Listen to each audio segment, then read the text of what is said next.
بسم اللہ الرحمن الرحیم۔ شروع کرتی ہوں اللہ کے نام سے جو بڑا مہربان اور نہایت رحم کرنے والا ہے۔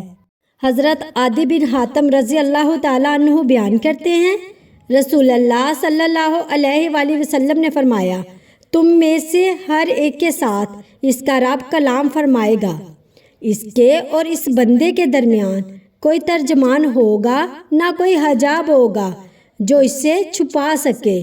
اپنے دائیں دیکھے گا تو وہ اپنے اعمال ہی دیکھے گا جو اس نے آگے بھیجے تھے، وہ اپنے بائیں دیکھے گا تو وہ آگے بھیجے ہوئے اپنے اعمال ہی دیکھے گا، وہ اپنے آگے چہرے کے سامنے دیکھے گا تو اسے جہنم کی آگ ہی نظر آئے گی۔ تم جہنم کی آگ سے بچو، خواہ کھجور کے ایک ٹکڑے ہی کے ذریعے ہو۔ مشتاق المصابیح حدیث نمبر 5550۔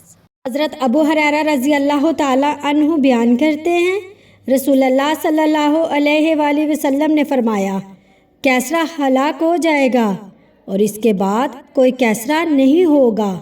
کیسر ہلاک ہو جائے گا اور اس کے بعد کوئی کیسر نہیں ہوگا، اور ان دونوں کے خزانے اللہ کی راہ میں تقسیم کیے جائیں گے۔ اور آپ صلی اللہ علیہ وآلہ وسلم نے لڑائی کا نام دھوکہ فریب رکھا۔ مشتاق المصابیح حدیث نمبر 5418۔ حضرت جابر رضی اللہ تعالیٰ عنہ بیان کرتے ہیں، رسول اللہ صلی اللہ علیہ وآلہ وسلم نے فرمایا، شیطان اس بات سے مایوس ہو چکا ہے کہ جزیرہ عرب میں نمازی اس کی پوجا کرے، لیکن وہ انہیں آپس میں لڑانے کی کوشش کرتا رہے گا۔ مشتاق المصابیح حدیث نمبر 72۔